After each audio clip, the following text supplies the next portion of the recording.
राधे राधे जी, जय श्री कृष्णा। आज का दिन आपका शुभ हो, मंगलमय हो। मेरी प्रार्थना है प्रभु जी जो भी इस कथा को सुन रहे हो उनकी सब कामना सिद्ध करना। आइए आज की कथाओं का रसवादन कर लेते हैं। आज है 14 दिसंबर 2025। अभी कृष्ण पक्ष का समय चल रहा है। आज है सूर्य नारायण भगवान का श्रेष्ठ दिन। आज सुनी जाने वाली सभी कथाओं का रसवादन करेंगे। साथ ही पौष महीने का जो हम महत्व नियमित रूप से सुन रहे हैं, जो कि पद्म पुराण में वर्णित है, जो स्वयं श्री नारायण बताते हैं माता लक्ष्मी को, उनका भी रसवादन करेंगे। आरंभ करते हैं। आज सौभाग्य योग और शोभन योग का निर्माण हो रहा है और आज अभिजीत मुहूर्त अर्थात हर कार्य की जीत का समय दोपहर में 12 बजे से लेकर 12:42 के आसपास है। अमृतकाल जो कि हर कार्य की सिद्धि के लिए जाना जाता है 3 बजे से लेकर शाम को 3:58 से 5:45 के आसपास रहने वाला है। आज पूरे दिन भर में दशमी तिथि व्याप्त है। शाम को 6:50 से एकादशी लग जाएगी। कल 15 दिसंबर सोमवार को सफला एकादशी का व्रत किया जाएगा। राहु काल में किसी नए शुभ काम की शुरुआत न करें। आज राहु काल शाम को 4:19 से 5:38 के आसपास रहने वाला है। आज शुभ चौघड़िया की सर्वश्रेष्ठ समय की बात करें तो सुबह 7:04 से 8:23 के आसपास शुभ और श्रेष्ठ चौघड़िया है। लाभ के और अमृत के चौघड़िया की बात करें तो 9:42 से 11:02 के आसपास है। इस समय कुछ श्रेष्ठ और शुभ काम किया जाए तो लाभ होता है। आज हस्त नक्षत्र और चित्रा नक्षत्र है जो कि इस दिन को खास बना रहा है। आइए सबसे सुंदर श्रेष्ठ सबसे पहले पौष महीने के श्रेष्ठ कथा का रसवादन कर लेते हैं, जिसे सुनने से सूर्य भगवान की कृपा मिलती है, क्योंकि सूर्य नारायण भगवान आज दिन के स्वामी हैं, इस महीने के स्वामी हैं, आत्मा के कारक माने जाते हैं और पंचदेवी देवताओं में सूर्य नारायण भगवान प्रत्यक्ष रूप से हमें दिखाई देते हैं। तो बोलिए सूर्य नारायण भगवान की जय। कथा अनुसार एक समय की बात है, एक छोटे से गांव में हरिदास नाम का एक गरीब ब्राह्मण रहता था। घर में अधिक न तो आय थी न ही ज़्यादा कोई धन संपदा के कोई भंडार थे। बस थोड़ा सा वह मन से बहुत पवित्र स्वरूप में अपने जो भी कर्म थे उनका निर्वाह करता था। उसकी पत्नी सावित्री भी बहुत धर्मपरायण और संतोषी थी। दोनों बहुत सुंदर रूप में पति पत्नी मेहनत कर कर अपना जीवन चला रहे थे, पर फिर भी घर में हमेशा तंगी बनी ही रहती थी। कभी अन्न की कमी रहती थी तो कभी वस्त्र की कमी। पौष का महीना आरंभ हो चुका था, ठंड भी बहुत लग रही थी। उनके घर में जलाने के लिए लकड़ियां तक नहीं बची थी। उसी समय एक वृद्ध साधु उनके द्वार पर आए। साधु ने कहा, पुत्र चिंता मत करो, पौष माह में सूर्य देव भगवान को यह महीना बहुत प्रिय है। जो इस महीने प्रतिदिन स्नान कर कर सूर्य भगवान को जल देता है, कथा कहता और सुनता सुनाता है, उसके घर में कभी सुख संपत्ति की कमी नहीं होती। हरिदास ने श्रद्धा से पूछा, गुरुदेव कौन सी कथा सुननी चाहिए? साधु बोले, श्री देव अर्थात जो पौष महीने के देवता हैं श्री नारायण और महादेव और साथ ही महादेव और सूर्य भगवान, इनकी कथा सुननी चाहिए, इनकी पूजा करनी चाहिए। इनकी कृपा से जीवन में सुख शांति आती है, घर में आनंद ही आनंद होता है। इतना कहकर साधु आशीर्वाद देकर अपने लोक की ओर चले गए। गांव में गोकुल नाम का एक किसान भी रहता था जो बहुत धनवान था, पर स्वभाव से अत्यंत घमंडी, गरीबों का मजाक उड़ाने वाला था, कभी किसी की मदद भी नहीं करता था। उसका मानना था कि मेहनत से सब कुछ हो जाता है, भगवान की कृपा का जीवन में कोई उद्देश्य नहीं है और कोई स्थान भी नहीं है। उधर हरिदास और सावित्री ने साधु की बात मानकर पौष महीने के पहले दिन सुबह जल्दी उठकर स्नान किया, सूर्यदेव को जल अर्पित किया। साधु द्वारा बताई गई कथा और पूजा को विधि विधान से किया और एक दूसरे को प्रेम पूर्वक जीवन व्यतीत करने के लिए वह श्रेष्ठ कर्म करने लगे। उसी दिन से उनके घर में धीरे धीरे बदलाव आने लगे। घर में मन की शांति बढ़ने लगी, घर में सुख संपदा आने लगी। सावित्री के हाथ का बनाया हुआ दीपक खूब सुंदर तेज आंच में जलने लगा। खेत में बोया हुआ अनाज फिर से असाधारण रूप में उगने लगा। गांव में हरिदास की मान प्रतिष्ठा बढ़ने लगी। लोग पूछने लगे, हरिदास तुम्हारे घर में अचानक इतना सुधार कैसे आया? हरिदास मुस्कुराकर कहता है, सूर्यदेव की कृपा और साधु बाबा का आशीर्वाद है। उधर गोकुल का हाल उल्टा चलने लगा। उसके खेतों में अचानक कीड़े लगने लगे, पशु बीमार होने लगे, घर में तंगी बढ़ने लगी, कलह कलेश भी खूब होने लगा। वह परेशान होकर एक दिन हरिदास के घर पहुंचा। गोकुल बोला, भाई तुम्हारे घर में अचानक मैं बरकत देख रहा हूँ, क्या बात है, मुझे भी कोई उपाय बताओ। हरिदास ने नम्रता से कहा, गोकुल भैया, पौष माह में जल्दी उठकर सूर्य देव की उपासना करता हूँ, स्नान ध्यान करता हूँ और भगवान जी को अर्घ देता हूँ, कथा सुनता और सुनाता हूँ। मेरी मानो तुम भी अहंकार छोड़कर भगवान पर विश्वास करो और धर्म के साथ साथ अच्छे कर्म भी करो। गोकुल ने भी वैसा ही किया। सुबह उठा, सूर्यदेव भगवान को जल अर्पित किया और नित्यनेम से कथा सुनता था। सिर्फ 7 दिनों में उसके जीवन में परिवर्तन आया।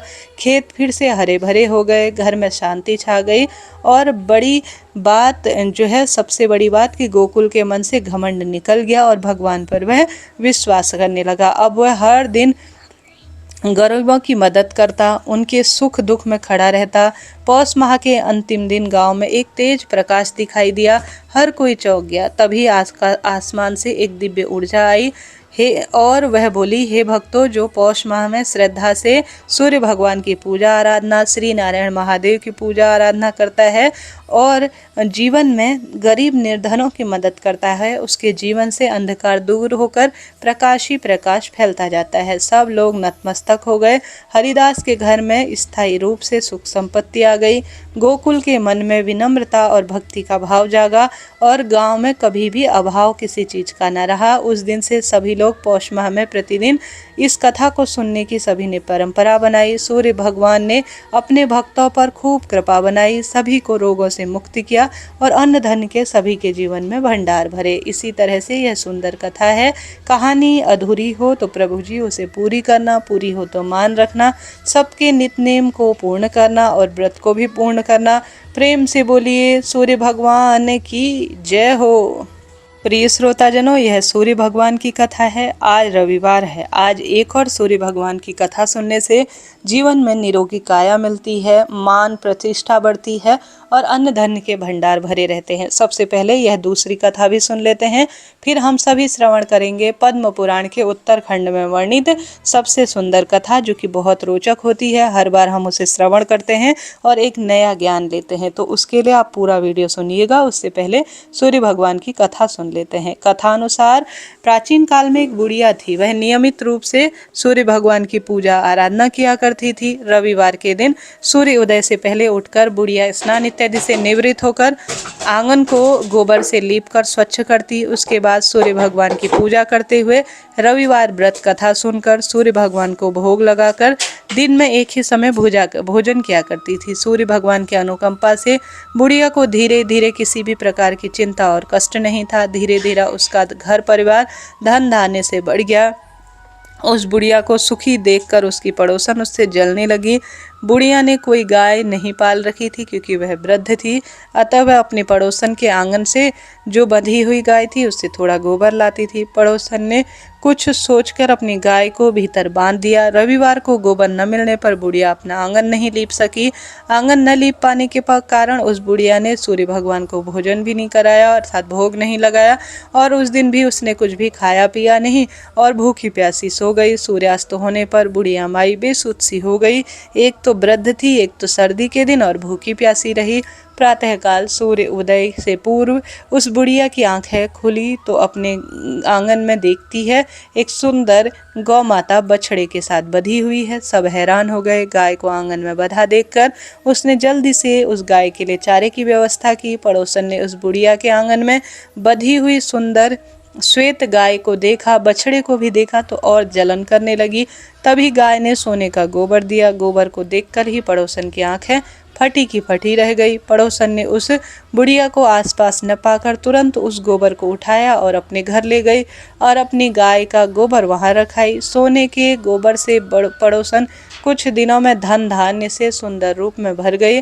उसका अर्थात खूब धन धान्य हो गया। कहने का मतलब है गाय प्रतिदिन सूर्य उदय से पूर्व सोने का गोबर किया करती और बुढ़िया के उठने से पहले पड़ोसन उस गोबर को उठा लाया करती थी। कुछ दिनों में बुढ़िया के सोने के गोबर के बारे में किसी को कोई भनक नहीं लगी। बुढ़िया पहले की तरह रोज सूर्य भगवान की आराधना, रविवार को सूर्य भगवान के व्रत किया करती थी, कथा सुनती थी। लेकिन सूर्य भगवान को जब पड़ोसन की चालाकी का पता चला तो उन्होंने तेज आंधी चलाई। आंधी का प्रकोप देखकर बुढ़िया ने गाय को घर के भीतर बांध दिया। सुबह उठकर बुढ़िया ने सोने का गोबर देखा तो बड़ी आश्चर्यचकित हुई। उस दिन के बाद बुढ़िया गाय को घर के भीतर ही बांधने लगी। सोने के गोबर से बुढ़िया कुछ ही दिनों में खूब धनवान हो गई। उस बुढ़िया की धनी होने पर पड़ोसन बुरी तरह से जल भुनकर खाक हो गई और अपने पति को समझा बुझाकर उस नगर के राजा के पास भेज दिया। सुंदर गाय को देखकर राजा खुश हो गए। सुबह जब राजा ने सोने का गोबर देखा तो वह आश्चर्य का उनका ठिकाना नहीं रहा। इधर सूर्य भगवान को भूखी प्यासी बुढ़िया पर बहुत तरस आ गया और वह जो है बुढ़िया माई की करुण वेदना से सूर्य भगवान बहुत अधिक दुखी हुए। उसी रात सूर्य भगवान ने राजा को स्वप्न में कहा, आज हे राजन, बुढ़िया माई की गाय को आज ही तुरंत बछड़े के साथ लौटा दो, नहीं तो तुम पर विपत्ति का पहाड़ टूटते देर नहीं लगेगी, तुम्हारा महल में नष्ट कर दूंगा। सूर्य भगवान के स्वप्न में बुरी तरह से भयभीत राजा ने प्रातःकाल उठते ही गाय और बछड़ा बुढ़िया माई को लौटा दिया। राजा ने बहुत सा धन देकर बुढ़िया से अपनी गलती के लिए क्षमा मांगी। राजा ने पड़ोसन और उसके पति को इस दुष्टता के लिए दंड दिया। फिर राजा ने पूरे गांव में, पूरे राज्य में, पूरे देश विदेश में घोषणा करा दी कि सभी स्त्री पुरुष रविवार के दिन सूर्य नारायण भगवान के व्रत करें, पौष महीने में सूर्य भगवान की आराधना करें, जिससे कि सभी के जीवन में अन्न धन के भंडार भर गए, पुत्र पौत्र में वृद्धि हुई। राजा के राज्य में चौहों दिशाओं से खुशियां छा गई। स्त्री पुरुष सभी सुखी जीवन व्यतीत करने लगे और शारीरिक रोग भी कटने लगे। बोलिए सूर्य नारायण भगवान की जय। प्रिय श्रोताजनों, इस तरह से यह 2 कथाएं मैंने आपको सुनाई, आपने सुना, आपका धन्यवाद और आभार। हम नियमित रूप से इन दिनों श्री नारायण की भी कथाएं सुन रहे हैं, क्योंकि यह महीना सूर्य नारायण और जो है विशेष तौर पर जो प्रत्यक्ष देवता सूर्य भगवान है उन्हें समर्पित है। तो इस महीने अगर श्री नारायण से जुड़ी हुई कथा सुनी जाए तो लाभ तो होता ही है। इसी कड़ी में रोज मैं नियमित रूप से आपको रसवादन करा रही हूँ, आप सुन भी रहे हैं, आपको आनंद भी आ रहा होगा। आज उसी कड़ी में स्वयं श्री नारायण माता लक्ष्मी से कहते हैं, ध्यान से सुनो। श्री नारायण जो है पद्म पुराण में बता रहे हैं कि श्रीमद् भगवद गीता के अध्याय को पढ़ने से क्या फल मिलता है। उनसे जुड़ी हुई कथाएं स्वयं पद्म पुराण के उत्तरखंड में वह माता लक्ष्मी को बता रहे हैं। उन्हीं कथाओं का हम रसवादन कर रहे हैं। आज बारी है श्रीमद् भगवद गीता के 5वें अध्याय के महत्व से जुड़ी हुई कथाओं का रसवादन करने की। हर एक कथा का अपना महत्व है, अपना जीवन में प्रभाव है, तो पूरी कथा का रसवादन करें, आनंद आ जाएगा। इससे पहले स्वयं महादेव श्री नारायण की जुड़ी हुई जो कथाएं हैं, जिनमें शास्त्र वर्णन करता है, कथा में पद्म पुराण के उत्तरखंड में बताया गया है कि नदियों का महत्व क्या है, तीर्थों का महत्व क्या है। तो उसी कड़ी में हम सभी आज 5वें अध्याय का महत्व और उससे जुड़ी हुई कथा और उसके फल के बारे में जानेंगे। अभी तक आपने उन कथाओं का रसवादन नहीं किया है तो आप जरूर से श्रवण करें, पूर्ण रूप से श्रेष्ठ जानकारी आपको मिलेगी। आप इस कथा के यहाँ तक पहुँचे हैं तो आप जय कमेंट्स बॉक्स में जय श्री महाकाल या जय श्री नारायण जरूर लिखें। आरंभ करते हैं श्रीमद् भगवद गीता के 5वें अध्याय का महत्व, जिसमें श्री भगवान कहते हैं, देवी अब सब लोगों द्वारा सम्मानित 5वें अध्याय का महत्व संक्षेप में बतलाता हूँ, सावधान होकर सुनो। मद्र देश में पुरुकुत्सरपुर नाम का एक नगर है, जिसमें पिंगल नाम का एक ब्राह्मण रहता था। वह वेद पाठी ब्राह्मणों के विख्यात वंश में जो सदा निष्कलंकित था उत्पन्न हुआ, किंतु अपने कुल के लिए उचित वेद शास्त्रों के स्वाध्याय को छोड़कर ढोल आदि बजाते हुए उसने नाच गाने में मन लगाया। गीत नृत्य बाजा बजाने की कला में परिश्रम करके पिंगल ने बड़ी प्रसिद्धि प्राप्त कर ली और उसी से उसका राजभवन में भी प्रवेश हो गया।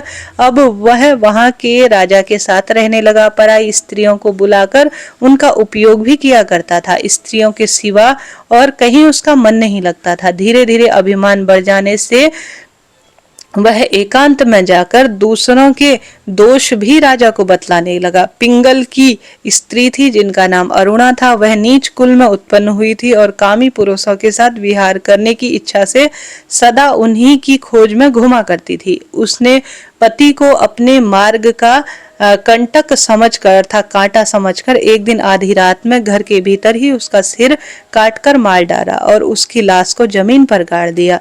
इस प्रकार प्राणों से वियुक्त होने पर वह यमलोक में पहुंचा और भीषण नरकों का उपयोग करके निर्जन वन में गिद्ध हुआ। अरुणा भी भगंदन रोग से अपने सुंदर शरीर को त्याग कर घोर नरक भोगने के पश्चात उसी वन में सुखी हुई।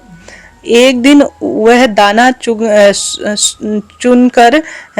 चुनने की इच्छा से इधर उधर फुदक रही थी। सुखी मतलब अर्थात जो सुख का अर्थ होता है तोता और सुखी का अर्थ होता है तोतन, अर्थात जो फीमेल तोती होती है कहने का अर्थ है। सरल भाषा में मैं आपको बता रही हूँ, वह यह बनी कहने का अर्थ है। इतने में उस गिद्ध ने पूर्व जन्म के वैर का स्मरण कर कर उसे अपने तीखे नखों से फाड़ डाला। सुखी घायल होकर पानी से भरी हुई मनुष्य की खोपड़ी में गिरी। गिद्ध पुनः उसकी ओर झपटा। इतने में जाल फैलाने वाले बहेलियों ने उसे भी प्राणों का निशाना बनाया। उसकी पूर्व जन्म की पत्नी सुकी उस खोपड़ी के जल में डूबकर प्राण त्याग चुकी थी। फिर वह क्रूर पक्षी भी उसी में गिरकर डूब गया।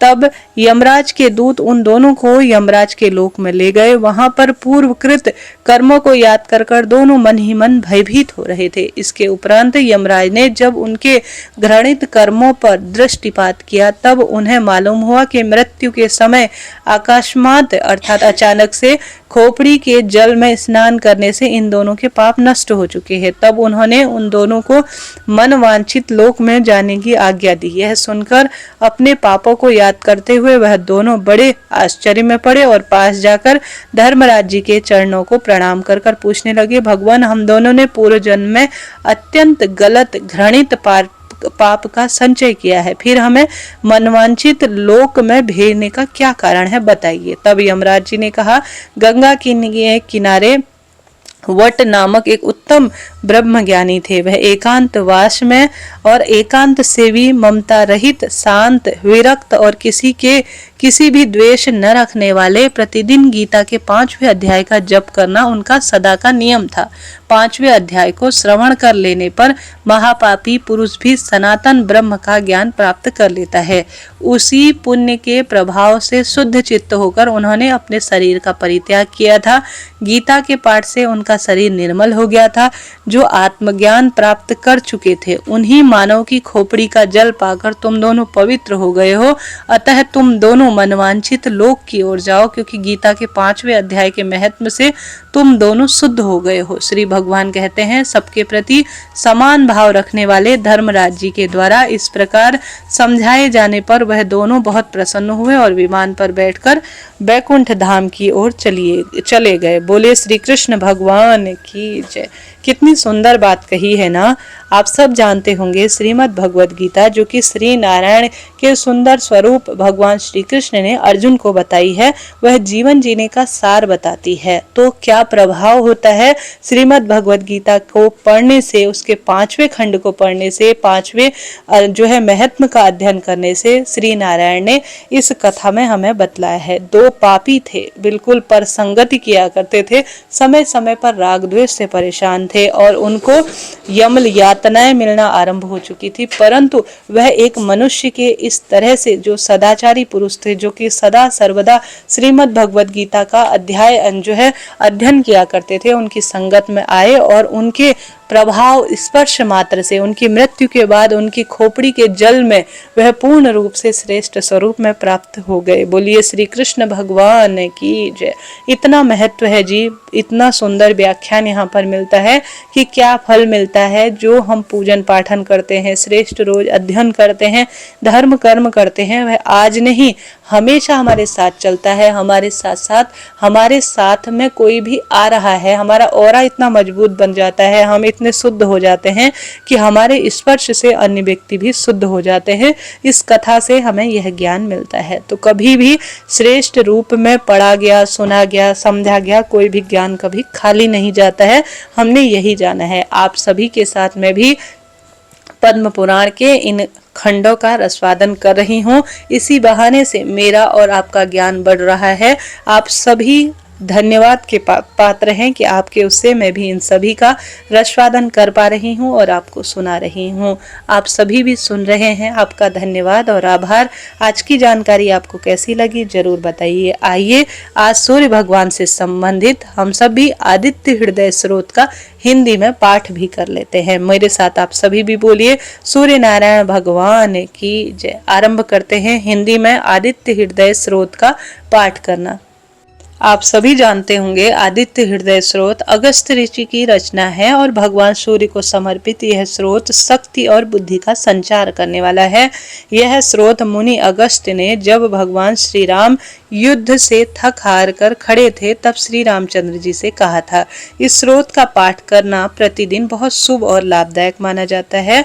आदित्य हृदय स्रोत हम सभी हिंदी में श्रवण करने जा रहे हैं। आरंभ करते हैं। उठकर थक हार कर चिंता करते हुए श्री रामचंद्र जी रणभूमि में खड़े थे। उतने में रावण भी युद्ध के लिए उनके सामने आ गया। यह देखकर अगस्त मुनि श्री रामचंद्र जी के पास आए और इस तरह से बोले, सभी के हृदय में रमण करने वाले अर्थात बसने वाले हे महाभावों अर्थात महाभाव और महाबाहों अर्थात जिनकी लंबी भुजाएं हैं, हे राम यह गोपनीय स्रोत सुनो। इस स्रोत के जपने से तुम अवश्य ही शत्रुओं पर विजय पाओगे। यह आदित्य हृदय स्रोत परम पवित्र और सभी शत्रुओं का विनाश करने वाला है। इसके जप से सदा ही विजय प्राप्त होती है। यह नित्य अक्षय तथा परम कल्याणकारी स्रोत है। यह सभी मंगलों में मंगल तथा पापों का नाश करने वाला यह स्रोत चिंता और शोक को मिटाने वाला और आयु को बढ़ाने वाला है। जो अंत किरणों में शोभायमान अर्थात रश्मिमान नित्य उदय होने वाला अर्थात समुद्वत देवों और असुरों दोनों के लिए नमस्कृत तुम विश्व में अपनी प्रभा अर्थात प्रकाश फैलाने वाले संसार के स्वामी अर्थात भुवनेश्वर भगवान भास्कर का पूजन करो। सभी देवता उनके स्वरूप हैं। ये देवता सूर्य अपने तेज और किरणों से जगत को स्फूर्ति प्रदान करते हैं। यही अपने किरणों अर्थात रश्मियों से देवता और असुरगण आदि सभी के लोकों का पालन करते हैं। यही ब्रह्मा शिव स्कंद प्रजापति इंद्र कुबेर काल समय यम और चंद्रमा वरुण आदि को प्रकट करने वाले हैं। ये पितरों वसु साध अश्विन कुमारों मरुदगण मनु वायु अग्नि प्रजा प्राण और ऋतुओं को जन्म देने वाले प्रभा के पुंज है। इनका नाम आदित्य सविता जगत को अर्थात उत्पन्न करने वाले सूर्य अर्थात सर्वत्र व्याप्त खग पुषा और गभ स्थित मान अर्थात प्रकाशमान सुवर्ण दृश्य भानु हिरणायेता दिवाकर और सबसे श्रेष्ठ हरि दर्श और साथ ही सहस्त्रचिता सप्त शक्ति अर्थात 7 घोड़ों वाले मरीचिमान अर्थात किरणों से सुशोभित तिमिरो मंथन अर्थात अंधकारों का नाश करने वाले शंभु त्वष्टा मार्कंडक आशुमान हिरणगर्भ शिशिर अर्थात स्वभाव से सुख प्रदान करने वाले तपन अर्थात गर्मी उत्पन्न करने वाले भास्कर अर्थात रवि अग्निगर्भ उदिति पुत्र शंख शिशिर नाशक अर्थात शीत का नाश करने वाले और व्योमनाथ तम भेदी यगु यजु और सामवेद के पारगामी धन वृष्टि अपाम मित्र अर्थात जल उत्पन्न करने वाले विंध्य विथि पल्लग अर्थात आकाश से तीव्र गति से चलने वाले आतपी मंडली मृत्यु पिंगल अर्थात जिनका रंग भूरा है सर्वतापन अर्थात सभी को तप देने वाले कवि विश्व महातेजस्वी रक्त सर्वभवोद्धव अर्थात सबकी उत्पत्ति का कारण है। नक्षत्र अर्थात ग्रह और तारों के अधिपति विश्व भावन अर्थात विश्व की रक्षा करने वाले तेजस्वियों में भी तेजस्वी और द्वादशात्मा को नमस्कार है। पूर्व गिरि उद्रांचल तथा पश्चिम गिरि अस्तांचल के रूप में आपको नमस्कार है। ज्योतिर्गणों अर्थात तारों और ग्रहों के स्वामी तथा दिन के अधिपति को नमस्कार है। जो जय के रूप हैं, विजय के रूप है, हरे रंग के घोड़े से युक्त रथ वाले भगवान को नमस्कार है। सहस्त्रों किरणों से प्रभावान आदित्य भगवान को बारंबार नमस्कार है। उग्र वीर तथा सारंग देव को नमस्कार है। कमलों को विकसित करने वाले प्रचंड तेज वाले मार्तंड को नमस्कार है। आप ब्रह्मा शिव विष्णु के भी स्वामी हैं। सूर्य आपको संज्ञा है तथा सूर्यमंडल आपका ही तेज है। आप प्रकाश से परिपूर्ण हैं। आज सबको स्वाहा करने वाले अग्नि स्वरूप हैं। रौद्र रूप आपको बारंबार नमस्कार है। अज्ञान अंधकार के नाशक, शीत के निवारक तथा शत्रुओं का नाश करने वाले आपका रूप अप्रमेय है। कृतज्ञों का नाश करने वाले देव और सभी ज्योतियों के अधिपति को बारंबार नमस्कार है। आपकी प्रभा तृप्त स्वर्ण के समान है। आप ही हरि अर्थात अज्ञान को हराने वाले हैं। आप विश्वकर्मा हैं अर्थात संसार की रक्षा करने वाले। तम अर्थात अंधेरा के नाशक हैं। प्रकाश रूप और जगत के साक्षी आपको बारंबार नमस्कार है। हे रघुनंदन, भगवान सूर्य देव ही सभी भूतों का संहार, रचना और पालन करने वाले हैं। यही देव अपनी रश्मि अर्थात किरणों से तप अर्थात गर्मी और वर्षा है। यही देव सभी भूतों के अंतरिस्थ होकर उनके सो जाने पर भी जागते हैं। यही अग्निहोत्री कहलाते हैं और यही अग्निहोत्री पुरुषों को मिलने वाले फल हैं। यही वेद हैं, यज्ञ हैं, यज्ञों से मिलने वाले फल हैं। यह देव संपूर्ण लोकों की क्रियाओं का फल देने वाले हैं। हे राघव, विपत्ति में, कष्ट में, कठिन मार्ग में और किसी भय के समय जो भी सूर्य का कीर्तन करते हैं उसे दुख नहीं सहना और भोगना पड़ता है। तुम एकाग्र चित्त होकर इस जगतपति देवादिदेव का पूजन करो। इनका आदित्य हृदय स्रोत 3 बार जप करने से तुम अवश्य ही युद्ध में विजय प्राप्त कर पाओगे। हे महानुभावों, इसी क्षण तुम रावण का वध कर सकोगे। इस प्रकार मुनि अगस्त जिस प्रकार आए थे उसी प्रकार से लौट गए। तब इस प्रकार अगस्त मुनि का यह उपदेश सुनकर महातेजस्वी राम जी का शोक दूर हुआ, प्रसन्न और वह प्रयत्नशील हो गए। परम हर्षित और शुद्ध चित्त होकर उन्होंने सूर्य भगवान की ओर देखकर 3 बार आदित्य हृदय स्रोत का जप किया। इसके पश्चात राम जी ने धनुष उठाकर युद्ध के लिए वह आगे आए। रावण को देखा, उत्साह से भरकर सभी यत्नों से रावण को निश्चित रूप से कार्य किए। तब देवताओं के मध्य में खड़े हुए सूर्य देव ने प्रसन्न होकर श्री राम की ओर देखकर निशाचराज अर्थात राक्षस के राजा के विनाश का समय निकट जानकर प्रसन्नता पूर्वक कहा, अब जल्दी करो, अब जल्दी करो। इस तरह से प्रिय श्रोताजनों, यह मैंने हिंदी में आप सभी को बताया सुंदर आदित्य हृदय स्रोत। आज के दिन यह जप करना किसी सौभाग्य से कम नहीं है।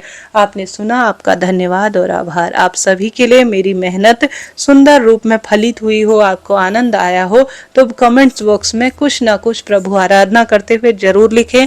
वीडियो को लाइक करें, शेयर करें, सब्सक्राइब करें। और आप सभी मुझे ब्राह्मण दक्षिणा देना चाहते हैं तो ऊपर दिया गया नंबर है, इसी नंबर पर आप हमसे व्हाट्सएप के द्वारा हमारे ग्रुप में भी ऐड ऑन हो सकते हैं। राधे राधे, जय श्री कृष्ण।